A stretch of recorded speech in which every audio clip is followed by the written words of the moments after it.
অবশেষে পরাজয় বরণ করলো মার্কিন প্রেসিডেন্ট ডোনাল্ড ট্রাম্প। এবং কেন এই পরাজয়টা বরণ করলো এবং ইরান কি কি কৌশল নিয়েও এই মার্কিন পরাশক্তি এবং ইসরায়েলের মতো একটা প্রযুক্তিগতভাবে সুসংগঠিত দেশকে পরাজিত করলো সে বিষয়ে আলোচনা করব। তবে গত পরশুদিন ডোনাল্ড ট্রাম্প ইরানকে যেই 48 ঘন্টার আলটিমেটাম দিয়েছিলেন যে হরমুজ প্রণালী না ছাড়লে 48 ঘন্টা পর ইরানের সকল এনার্জি সেক্টর গুড়িয়ে দেওয়া হবে, তারপর কিন্তু ইরান পাল্টা হুমকিতে বলেছিল তাহলে আর এই ইসরায়েল ও মধ্যপ্রাচ্যের কোনো এনার্জি সেক্টর অক্ষত থাকবে না। তারপরই চরম জল্পনা কল্পনা, চরম উত্তেজনা, কিন্তু সেই উত্তেজনার আগুনে পানি ঢেলে দিলেন ডোনাল্ড ট্রাম্প নিজেই। এখন আমি আলোচনা করব যে আসলে ডোনাল্ড ট্রাম্প বা আমেরিকা ইসরায়েলকে ইরান পরাজিত করেছে, নাকি তারা আসলে নিজেরাই নিজেদের ফাঁদে পা দিয়ে পরাজয় বরণ করেছে। যুদ্ধের ভিতরে আপনি চিরশত্রু রাশিয়াকে তেল বিক্রি করার অনুমতি দিয়ে দিলেন, আবার ইরানকেও বলতেছেন তেল বিক্রি করতে পারবে। একদিকে যুদ্ধ, আরেকদিকে তেল বিক্রি, আর নানা রকম বিভিন্ন বিষয় আছে যেগুলো আসলে ট্রাম্পের এক কথার সঙ্গে আরেক কথা মিলে না, এবং আজকের সিদ্ধান্ত কালকের সিদ্ধান্তের সঙ্গে পরস্পর সাংঘর্ষিক। যাই হোক, আমি দেখি আসলে ট্রাম্প তার নিজের মিডিয়া ট্রুথ সোশ্যালে কি লিখেছেন। ট্রাম্প লিখেছেন যে গত দুদিন ধরেই আলোচনা হচ্ছে, যা ইতিবাচক দিকে এগুচ্ছে। আলোচনা গঠনমূলক হওয়ায় আপাতত ইরানের বিদ্যুৎ কেন্দ্রগুলিতে হামলার সিদ্ধান্ত পিছিয়ে দেওয়া হয়েছে। আগামী 5 দিন হামলা না করার সিদ্ধান্ত নেওয়া হয়েছে। তবে এই স্থগিতাদেশ নির্ভর করছে চলতি সপ্তাহে আলোচনার অগ্রগতির উপর। পরিস্থিতি বদলালে আবারও কড়া পদক্ষেপের সম্ভাবনা রয়েছে। পরে ডোনাল্ড ট্রাম্প তার এয়ারফোর্স ওয়ানের পাশে দাঁড়িয়ে সাংবাদিকদের বলেছেন যে খুবই কার্যকর আলোচনা হয়েছে এবং তার উপদেষ্টা স্টিভ হুইপটপ এবং জামাতা জ্যারেড কুশনার যুক্ত ছিলেন। এবং তিনি আরো বলেন যে আমাদের মধ্যে ঐক্যমত্যের বড় জায়গা রয়েছে। আমি বলবো যে প্রায় সব বিষয়ই আমরা একমত হয়েছি। আরে বাবা, একদম সব বিষয়ই একমত হয়েছে। এবং ট্রাম্প বললেন যে আমেরিকা ইরানের একজন শীর্ষস্থানীয় ব্যক্তির সঙ্গে কথা বলেছে, তবে তিনি নতুন সর্বোচ্চ নেতা মুস্তফা খামেনি নন। তিনি আরো যোগ করেন যে আমি জানি না মুস্তফা বেঁচে আছেন নাকি নাই। এদিকে আমেরিকার সঙ্গে এমন কোনো আলোচনা ইরানের হয়নি বলে জানিয়েছেন ইরানের পার্লামেন্টের স্পিকার মোহাম্মদ বাগের খালিবাফ। তিনি বলেছেন যে আমেরিকার সঙ্গে আমাদের কোনো আলোচনা হয়নি, শুধুমাত্র আর্থিক এবং তেলের বাজার নিয়ন্ত্রণ করতে এবং আমেরিকা ও ইসরায়েল যে চোরাবালি আটকে গিয়েছে তা থেকে বাঁচতেই এই মিথ্যা খবর ব্যবহৃত হচ্ছে। ইরানের পার্লামেন্টের স্পিকার গালিবাফ আরো বলেন যে ইরানের আগ্রাসনকারীদের পূর্ণ এবং অনুশোচনামূলক শাস্তি না হওয়া পর্যন্ত ইরানি কর্মকর্তারা দৃঢ়ভাবে এই যুদ্ধ চালিয়ে যাবে। তাহলে এখন প্রশ্ন হচ্ছে যে কে সত্য কে মিথ্যা। ট্রাম্প বলতেছে ইরানের কর্মকর্তাদের সঙ্গে আলোচনা হয়েছে। সাংবাদিকরা জিজ্ঞেস করছে কার সঙ্গে, তিনি বলছেন নাম বলা যাবে না, নাম বললে আবার তারও মৃত্যু হতে পারে। তার মানে এগুলো হচ্ছে পরস্পর বিরোধী কথাবার্তা। ওদিকে ইরান বলতেছে যে কোনো আলোচনাই হয়নি। আবার শুনলাম নাকি যে পাকিস্তান, মিশর এবং তুরস্ক এই 3টা দেশ মূলত মধ্যস্থতা করতেছে ট্রাম্পের জামাতা ইভাঙ্কার স্বামী জ্যারেড কুশনারের সঙ্গে। তো হয়তো বা কিছু আলাপ আলোচনা এই পাকিস্তান, মিশর এবং তুরস্কের সঙ্গে হয়েছে। এখন এই আলোচনাটাকেই ট্রাম্প বলতেছেন যে ইরানের সঙ্গে আলোচনা হয়েছে, কিন্তু আসলে কিন্তু ইরানের সঙ্গে আলোচনা হয়নি। এখন ট্রাম্প পড়তেছেন বিশাল চোরাবালিতে, যেটা আসলে ইরান অলরেডি বলে দিয়েছে। আজকে দেখুন ব্রিটিশ প্রধানমন্ত্রী তিনি ট্রাম্পের সঙ্গে কথা বলেছেন, ট্রাম্পকে বলেছেন যে আমাদের সংকটে তেল নাই, গ্যাস নাই। আজকে কিন্তু ব্রিটিশ প্রধানমন্ত্রী কোবরা মিটিং ডেকেছেন, যেটা কিন্তু তিনি অত্যন্ত সংকটের সময় ডাকেন। ব্রিটিশ প্রধানমন্ত্রীর কোবরা মিটিং ডাকা মানে অনেক বড় কিছু। প্রধানমন্ত্রী নরেন্দ্র মোদী আজকে লোকসভায় দাঁড়িয়ে বলেছেন যে ভারত মহাসংকটে আছে, ভারতের তেল নাই, গ্যাস নাই। এবং আজকে মাত্র একটা জাহাজ হরমুজ প্রণালী পার হয়েছে ইরানের অনুমতি নিয়ে, সেটা হচ্ছে ভারতের জাহাজ। এবং দেখুন আপনি, দক্ষিণ কোরিয়া আমেরিকা ঘনিষ্ঠ মিত্র, কিন্তু আমেরিকার উপর নির্ভর না করে তারা ইরানকে ফোন করেছে যাতে তাদের জাহাজটা হরমুজ দিয়ে নিরাপদে পার হয়, এবং হয়েছেও। এবং গতকালকে জাপানের প্রধানমন্ত্রী তাকাইচি, নারী প্রধানমন্ত্রী, তিনি গিয়েছেন হোয়াইট হাউসে এবং সেখানে তাকে ট্রাম্প এক প্রকার অপমানি করেছেন। দ্বিতীয় বিশ্বযুদ্ধের সময় পার্ল হারবার নামে একটি জায়গায় জাপানি সৈন্যরা আমেরিকানদের আক্রমণ করেছিল, সেখানে বহু হতাহত হয়েছে। এটা অনেক আগের কথা। এই ডোনাল্ড ট্রাম্প গতকালকে সেই পার্ল হারবারের কথা উত্থাপন করে এই জাপানি প্রধানমন্ত্রীকে অপমান করেছেন, বিব্রতকর করেছেন, এবং এটা কিন্তু জাপান দেখেছে। এবং এরপরই জাপান সরাসরি ইরানের সঙ্গে যোগাযোগ করা শুরু করে। এবং জাপানের সঙ্গে আমেরিকার যে বাণিজ্য চুক্তি হওয়ার কথা, সেই চুক্তিগুলো কিন্তু পোস্টপোন রয়েছে, এবং জাপানের প্রধানমন্ত্রীর এই আমেরিকা সফর সরাসরি ব্যর্থ হয়েছে। এবং এরপরেই জাপান কূটনৈতিকভাবে ইরানের সঙ্গে যোগাযোগ শুরু করেছে।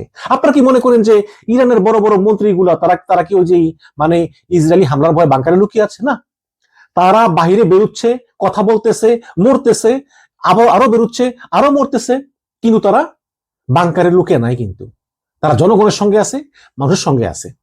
এবং ইরানের যে পররাষ্ট্রমন্ত্রী আব্বাস আগারচি সম্ভবত, তিনি সমস্ত বিশ্বের বড় বড় লিডারদের সঙ্গে টেলিফোনে কথা বলতেছেন যে আমাদের উপর এই যুদ্ধ অন্যায়ভাবে চাপিয়ে দেওয়া হয়েছে, আমরা কিচ্ছু করি নাই। এমনকি মার্কিন গোয়েন্দা প্রধান তিনি পদত্যাগ করেছেন, তিনি বলছেন যে না, ইরান আমাদের হুমকি ছিল না, শুধু শুধু এই ইসরায়েলের কথায় ট্রাম্প আক্রমণ করেছে। এখন এই আক্রমণ করার পরে তো পুরো আটকে গেল এখন চোরাবালিতে। এখন প্রশ্ন হচ্ছে যে আসলে কি ট্রাম্প যুদ্ধবিরতিতে যেতে চান, নাকি এটা আরেকটা ফাঁদ? কারণ অনেকেই বলতেছে যে গত দুদিন ছিল শনি এবং রবিবার, ইউরোপে কিন্তু শনি রবিবার বাজার থাকে বন্ধ, শেয়ার মার্কেট থাকে বন্ধ। যেহেতু আজকে সোমবার, এবং এই সোমবারে যদি এই যুদ্ধাবস্থা বিরাজ করে, তাহলে কিন্তু সমস্ত বিশ্বের স্টক মার্কেট কলাপস করবে এবং তেলের দাম বাড়তে বাড়তে ব্যারেল প্রতি $200 অতিক্রম করবে। সে কারণেই তিনি একটু শূন্যরম করলেন, যাতে অর্থনীতি ঠিক থাকে, তেলের দাম কম থাকে এবং স্টক মার্কেটের প্রাইস বৃদ্ধি পায়। এবং হয়েছে তাই। কিন্তু ট্রাম্প তার এই সিদ্ধান্ত ঘোষণা করার সঙ্গে সঙ্গে বিশ্বে তেলের দাম কমতে শুরু করেছে এবং স্টক মার্কেট ঘুরে দাঁড়াচ্ছে। এখন ট্রাম্প বলতেছেন যে 5 দিনের জন্য যুদ্ধবিরতি। হ্যাঁ, 5 দিনের জন্য, তার মানে সোম থেকে শুক্র 5 দিন, তারপর আবার সোমবার থেকে যুদ্ধবিরতি। এখন ট্রাম্প বলতেছে যে যদি আলোচনা ফলপ্রসূ হয় ইরানের সঙ্গে, তাহলে আমরা যুদ্ধবিরতিতে যাব। সাংবাদিকরা বলে যে তাহলে $2 বিলিয়ন কেউ চাইলেন কংগ্রেসের কাছে। ট্রাম্প বলতেছেন সেগুলো আসলে ইমার্জেন্সি বাজেট, এগুলো রাখা লাগে, এই জন্য রেখেছি। তো এদিকে আবার গালফ কান্ট্রিগুলো, সৌদি আরব, কাতার, কুয়েত, ওমান, আরব আমিরাত, এরা ট্রাম্পকে বলেছে যে আপনার এই যুদ্ধে সবচেয়ে বেশি ক্ষতিগ্রস্ত হচ্ছি আমরা, কাজে আপনি যুদ্ধটা আপাতত বন্ধ করেন। তখন ট্রাম্প বলছে যে যদি যুদ্ধ বন্ধ করি, তাহলে তোমরা এই সকল গালফ কান্ট্রি মিলে আমাকে $2.5 ট্রিলিয়ন দিবা। $2.5 ট্রিলিয়ন মানে বোঝেন, $10 লক্ষ 1 মিলিয়ন, 1000 মিলিয়নে 1 বিলিয়ন, 1000 বিলিয়নে 1 ট্রিলিয়ন, সেরকম $2.5 ট্রিলিয়ন দিবা। আর যদি মনে করো যে আমি যুদ্ধ চালিয়ে যাব, তাহলে $5 ট্রিলিয়ন দিবা, মানে মগের মূল্য আর কি। আচ্ছা, ট্রাম্প কি যুদ্ধ আরব দেশগুলিকে জিজ্ঞাসা করে করছিল? করে নাই তো। ট্রাম্প যুদ্ধ করছে ইসরায়েলকে সঙ্গে নিয়ে, ইসরায়েলের পরামর্শ অনুসারে। তাহলে কেন টাকা দিবে আরব দেশগুলো? তার মানে এই আরব দেশগুলো এখন পড়ছে মহাবিপদে। এবং ওই ইরান শুধু ক্ষেপণাস্ত্র মারে এই আরব দেশগুলোর বিভিন্ন এনার্জি সেক্টরে, বিমানবন্দরে। আর যদি পানি শোধনাগারে হামলা চালায় ইরান, তাহলে তো খুবই বিপজ্জনক অবস্থা হবে। কারণ এইসব দেশগুলোতে আসলে আমাদের বাংলাদেশের মতো মিষ্টি পানি সরবরাহ নাই যে নলকূপ বসালেই মিষ্টি পানি আসে। তারা সমুদ্র থেকে এই লবণাক্ত পানিটাকে পরিশোধন করে মিষ্টি করে তারপর শহরে সাপ্লাই দেয়। এবং এই পানি যদি বন্ধ হয়ে যায়, তাহলে কেউ বাঁচবে না। এগুলোকে আরব দেশ বোঝে না? বোঝে তো। এই কারণেই তারা ট্রাম্পকে বলছে যুদ্ধ থামান। ট্রাম্প বলতেছে তাহলে $2.5 ট্রিলিয়ন দাও, আর যুদ্ধ চললে $5 ট্রিলিয়ন দাও, মামুবাড়ির আবদার। অবশ্য আরব দেশগুলোতে রাজি হয়নি। এখন ট্রাম্পকে জিজ্ঞেস করা হলো যে যুদ্ধবিরতি হলে আপনি কেন মধ্যপ্রাচ্যে বিশাল পরিমাণ সৈন্য পাঠাচ্ছেন? ট্রাম্প হাসে, বলে কত কি দরকার আছে, দরকারের তো অভাব নেই। তার মানে হচ্ছে আসলে তার মনের ভিতর শয়তানি, সে আসলে কোনো কিছু ঠিকঠাক করে বলতেছে না। তিনি আজকে 5 দিনের জন্য যুদ্ধবিরতি ডাক দিয়েছেন, কিন্তু 5 দিন পরে তিনি হয়তো আবার আক্রমণও করতে পারেন। এই জন্য ট্রাম্পকে এখন কেউ বিশ্বাস করে না, কারণ ট্রাম্প এর আগে অনেকবার আলোচনার মধ্যেই কিন্তু ইরানের উপর হামলা করেছে। এবং আরেকটা বিষয় হচ্ছে কি জানেন, সেটা হচ্ছে যে ইরানের উপর কিন্তু ইসরায়েল এবং আমেরিকার হামলা আগের চেয়ে অনেক কমে গিয়েছে। পক্ষান্তরে মধ্যপ্রাচ্যের উপর কিন্তু ইরানের হামলা বেড়েছে, কিন্তু ইরানের উপর আমেরিকা ইসরায়েল হামলা কিন্তু অনেক কমে গিয়েছে। এবং ইরান কিছুটা হলেও তাদের আকাশ প্রতিরক্ষা ব্যবস্থা কিন্তু পুনরায় চালু করতে পেরেছে। আপনার টেলিভিশনে দেখেছেন যে ইসরায়েলের F-35 বিমানকে ইরান ভূপাতিত করেছে রকেট মেরে। সুতরাং এই ইরানের আকাশে আগের মতো আমেরিকা এবং ইসরায়েলের বিমানগুলো ফ্রিলি উঠতে পারতেছে না, তাদের ভয়ে থাকতে হচ্ছে যে কখন কোন রকেট এসে বিমানটাকে ধ্বংস করে দেয়। এই কারণে বাধ্য হয়ে ইরানের উপর হামলা আগের চেয়ে অনেক কমিয়ে দিয়েছে আমেরিকা এবং ইসরায়েল। এবং ট্রাম্প জানে যে এই হরমুজ প্রণালী ট্রাম্প জীবনেও দখলে নিতে পারবে না, রাখতে পারবে না। এই কারণে ট্রাম্প আজকে সাংবাদিকদেরকে বলতেছে যে আমি এবং আয়াতুল্লাহ মিলে যৌথভাবে হরমুজ প্রণালী পরিচালনা করব। আয়াতুল্লাহ মানে মুস্তফা খামেনি, যে মুস্তফা খামেনির মাথার দাম ধরেছেন $5 বিলিয়ন, ইরানের সকল নেতাদেরকে মেরে ফেলেছেন, তার বাবাকে মেরে ফেলেছেন। এখন সেই মুস্তফা খামেনি আর সে মিলে নাকি এই হরমুজ প্রণালী নিয়ন্ত্রণ করবে। মানে ভন্ডামি আর কাকে বলে আপনি বলেন তো? সাংবাদিকরা জিজ্ঞেস করেছে যে ইরানের কার সঙ্গে আলোচনা হয়েছে, বলে সেটা বলা যাবে না, তবে যার সঙ্গে আলোচনা হয়েছে তিনি একজন চমৎকার মানুষ। আচ্ছা, এই ট্রাম্প না বললো গত পরশুদিন যে ইরানের কেউই নাই, সব মারা গেছে। আমরা আলোচনা করতে চাই কিন্তু তাদের কেউ নাই, সবাই মারা গেছে, তাদের কাউকে পাচ্ছি না। তাহলে এখন আবার কাকে পেলেন আলোচনা করার জন্য? ওদিকে তো আগেই বললাম যে আরব কান্ট্রিগুলো ট্রাম্পের হাতে পায়ে ধরেছে যে প্লিজ প্লিজ প্লিজ তোমরা ইরানের কোনো এনার্জি সেক্টরে আঘাত হানবা না, যদি হানো তাহলে ইরান এমন মিসাইল মারবে যে মধ্যপ্রাচ্যের সকল তেল গ্যাস ক্ষেত্রগুলো ধ্বংস করে দিবে এবং আমরা না খেয়ে মারা যাব। এবং ইরান কিন্তু এটা করবে এবং ইরানের সক্ষমতা আছে। তো সেদিক বিবেচনা করেও ট্রাম্প হয়তো এই 5 দিনের যুদ্ধবিরতির সিদ্ধান্ত নিয়েছে। এখন ট্রাম্প বলতেছে 5 দিনের যুদ্ধবিরতি, কিন্তু ইরান কিন্তু অস্বীকার করেছে। ইরান বলেছে যে আমাদের উপর যেই অন্যায় হামলা হয়েছে, আমাদের সিনিয়র নেতৃবৃন্দকে হত্যা করা হয়েছে, আমরা এর প্রতিশোধ নেওয়ার আগ পর্যন্ত থামবো না। এখন কিন্তু যুদ্ধ বন্ধ করার ক্ষমতা ট্রাম্পের নেই। এখন ট্রাম্প এমন এক গ্যারাকলে পড়েছে, মানে কোনো কিছুতে আসলে যুদ্ধ থেকে ট্রাম্প বের হয়ে আসতে পারতেছে না। এই কারণে ট্রাম্প আসলে নিজেই পাকিস্তান, মিশর এবং তুরস্ককে ধরে মধ্যস্থতা করাচ্ছে। এবং শোনা যায় যে ইরানের কারো কারোর সঙ্গে আলাপ হয়েছে। একটু আগে পাকিস্তানের প্রধানমন্ত্রী শাহবাজ শরীফের সঙ্গে ইরানের প্রেসিডেন্ট মাসুদ পেজিশকিয়ানের সঙ্গে টেলিফোনে কথা হয়েছে। সেখানে ইরান 3টা শর্ত দিয়েছে। শর্ত নাম্বার 1, এই যুদ্ধ বিরতিতে কাজ হবে না, একটা যুদ্ধের একটা পার্মানেন্ট সমাপ্তি টানতে হবে। 2 নম্বর হচ্ছে আরব কান্ট্রি, ইসরায়েল এবং আমেরিকা সহ কয়েকটা দেশ সাইন করবে কাগজে যে কখনো আর তারা ইরানকে আক্রমণ করবে না। জাতিসংঘের মহাসচিব, রাশিয়া এবং চীনের প্রেসিডেন্টরা সই দিবে গ্যারান্টর হিসাবে যে কখনো আর তারা ইরানকে আক্রমণ করবে না। 3 হচ্ছে আমেরিকা এবং ইসরায়েল এবং আরব দেশগুলো ইরানে যে ধ্বংস হয়েছে সেই ধ্বংসের ক্ষতিপূরণ দিতে হবে। এখন আমেরিকা এতে রাজি হয় কিনা সেটা স্পষ্ট না, রাজি না হওয়ার সম্ভাবনাও আছে। অথবা প্রথম 2টা মানলেও পরের গুলো মানবে না, বা প্রথম একটা মানলেও পরের 2টা মানবে না। কিন্তু এই বিষয়টা স্পষ্ট যে সমস্ত বিশ্বে আমেরিকার প্রভাব অলরেডি কমতে শুরু করেছে এবং এই যুদ্ধে পরাজয়ের পরে সমস্ত বিশ্বে আমেরিকার যে মোড়লগিরি, সেই মোড়লগিরির পতন হবে। আস্তে আস্তে পেট্রো ডলার সিস্টেম আস্তে আস্তে ভেঙে যাবে, সময় লাগবে বাট আস্তে আস্তে কিন্তু ভেঙে যাবে এবং বিশ্ব বুঝে যাবে যে পৃথিবীতে আমেরিকার কথাই শেষ কথা না, আমেরিকাও কিন্তু পরাজিত হয়। কারণ ট্রাম্প বলেছিল 48 ঘন্টার মধ্যে যদি হরমুজ প্রণালী না খোলো তাহলে আমরা এটা করব ওটা করব। 48 ঘন্টা তো শেষ, কি হয়েছে? কিছুই হয়নি। বরঞ্চ ট্রাম্প আগ বাড়িয়ে বলেছে আমি যুদ্ধবিরতি চাই। আমি বলেছিলাম না যে ট্রাম্প নিজেকে নিজে বিজয় ঘোষণা করবেন, ওই 4-5 দিন পরে নিজেকে বিজয় ঘোষণা করে তিনি সরে যাবেন। ট্রাম্প কিন্তু এই যুদ্ধ অলরেডি হেরে গিয়েছেন, কিন্তু চুপচাপ আছেন যে কিভাবে সম্মানের সহিত যুদ্ধ থেকে বেরোয় আসা যায়, যাতে মানুষ না বলতে পারে যে ট্রাম্প সাহেব পরাজিত হয়েছেন। এই উপায়টাই এখন ট্রাম্প খুঁজতেছেন। এখন আলোচনা করি যে আসলে ইরান কি কৌশলে জয়লাভ করলো। দেখুন, ইরান কিন্তু গত 20 বছর ধরেই এই যুদ্ধের প্রস্তুতি নিচ্ছে। ইরান জানতো যে এক সময় কিন্তু এই ইসরায়েল আমেরিকা তাদের উপর আক্রমণ করবেই এবং তারাও মরণ কামড় দেওয়ার জন্য প্রস্তুতি নিয়েছিল। সেটা হচ্ছে যে ইরান জানতো যে এই মার্কিন বাহিনীকে, ইসরায়েলি বাহিনীকে পরাজিত করা সম্ভব না। এই কারণে তারা এমন একটা ব্যবস্থা করেছিল যাতে তাদের এই যুদ্ধের খরচটা অনেক ব্যয়বহুল হয়, যাতে তারা বহন করতে না পারে। যেমন আপনার একটা ক্ষত হয়েছে, সেই ক্ষত সারাতে অনেক পয়সা লাগবে, সুতরাং আপনি চাইবেন না আপনার এই ক্ষত আরো বাড়ুক। সুতরাং ইরান এই আমেরিকা ইসরায়েলের যুদ্ধের খরচটা অত্যন্ত বাড়িয়ে দিয়েছে, অনেক ব্যয়বহুল করেছে, যাতে এটা তারা বহন করতে না পারে। আমি অনেকবার আলোচনা করেছি যে ইরানের একটা শাহেদ ড্রোন $10,000 দাম।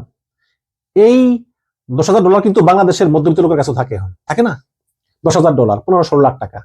সেই শাহেদ ড্রোনকে ধ্বংস করতে আমেরিকা ইসরায়েল মিলিয়ন ডলার খরচ করে ইন্টারসেপ্টর মারে, বিমান দিয়ে রকেট মারে, আরো কত কি।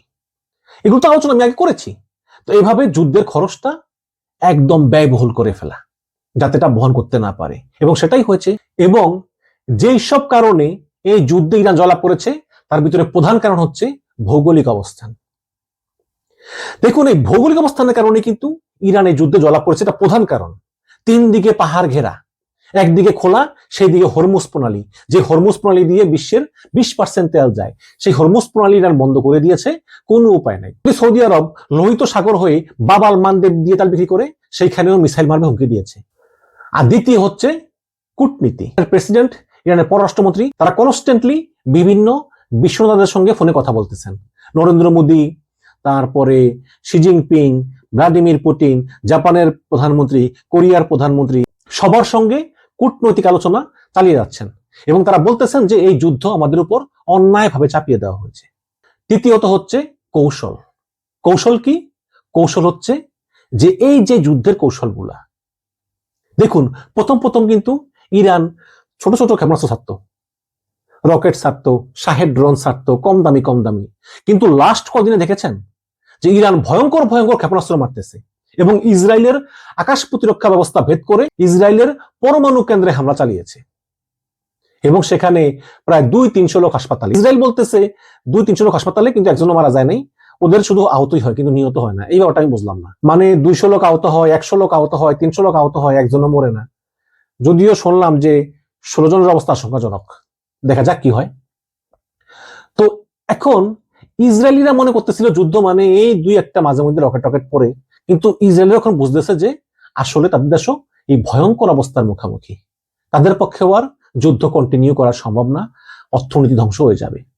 গতকালকে নেতানিয়াহু বলেছিল যে হে বিশ্ব নেতারা, আপনারা আসেন আমাদের সঙ্গে যুদ্ধ করেন ইরানের বিরুদ্ধে। তো বিশ্ব নেতারা খায়া দেয় কাজ নাই, তাই না? ব্রিটিশ প্রধানমন্ত্রী তো বলেছে আজকে ফোন করে ট্রাম্পকে যে আপনি যদি এই যুদ্ধ কন্টিনিউ করেন তাহলে ইংল্যান্ডের অর্থনীতি ধ্বংস হয়ে যাবে, আমরা আর টিকতে পারবো না। এখন ইংল্যান্ড তো হচ্ছে আমেরিকার সবচেয়ে বড় পার্টনার, এই যুদ্ধ বিষয়ক পার্টনার।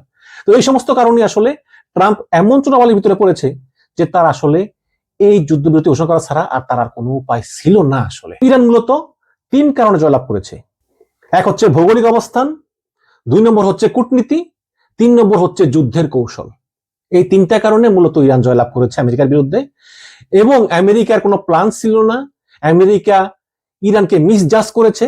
যেমন ট্রাম্প কিন্তু বলেছে সরাসরি যে আমরা যখন ইরানে হামলা করলাম, হামলা করার পর ইরান যখন মধ্যপ্রাচ্যের দেশগুলোতে হামলা শুরু করলো তখন আমি আশ্চর্য হয়ে গিয়েছিলাম, আমরা এটা আশা করিনি।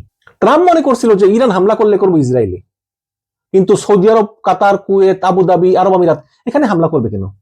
ওমান, কিন্তু বাহরাইন, কিন্তু ইরান ওইসব দেশগুলোতে হামলা করেছে, যেটা ট্রাম্পের চিন্তার ভিতরেও ছিল না। তো শুরু থেকেই যুদ্ধে বিভিন্ন ক্ষেত্রে প্রতিদিন ভুল করেছে, এক ভুল শোধরাতে নতুন ভুল করেছে, সেই ভুল শোধরাতে আবার ভুল করেছে, কন্টিনিউ ভাবে আমেরিকা এরকম ভুল করেছে।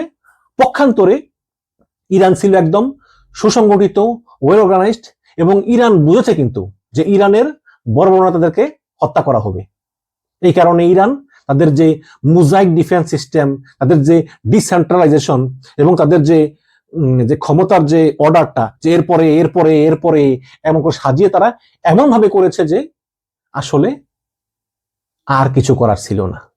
এবং দর্শক, এই ইরান যুদ্ধ জিতে এটাই প্রমাণ করলো যে যত বড় শক্তি আসুক না কেন, আপনি ছোট হলেও, দুর্বল হলেও, যদি আপনি সাহস রাখেন, সৎ থাকেন এবং মেধা দ্বারা, প্রজ্ঞা দ্বারা, সর্বশক্তি ব্যবহার করে আপনি চেষ্টা করেন, তাহলে আপনি পরাশক্তিকেও পরাজিত করতে পারেন। এবং ইরান সেটা করে দেখিয়েছে। এবং এই যুগে যুগে এই ইরানের সাহসিকতাকে, ইরানের শক্তিমত্তাকে, ইরানের বীরত্বকে মানুষ মনে রাখবে, পৃথিবীর ইতিহাস সাক্ষী।